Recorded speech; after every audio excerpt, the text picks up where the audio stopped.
bạn đi chia ra cam tiếp bong chiêng quạt nằm lăng tàu ở tệ trồn quaនេះថ្មីហ្មងហ៎បងថ្មីកេះហ្មងបង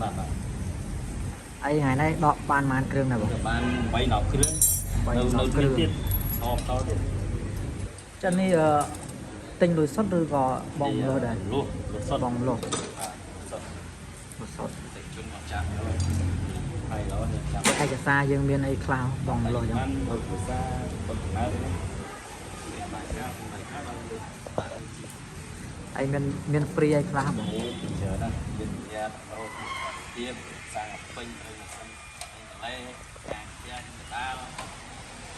ដាល់ឡើយយើងមើលម៉ូតូជុំវិញសិន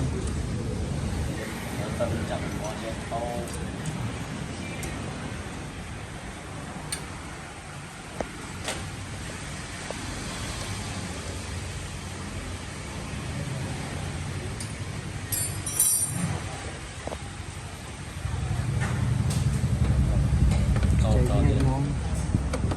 កេះអាបាយបងប្អូនបាយកេះមក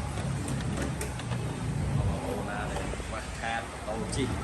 អូឆ្នាំស្អីមកដាក់បានហាងសុខសដាក់ព្រៀមបានផ្លេត2 ម៉ោង 3 ម៉ោងបានហើយ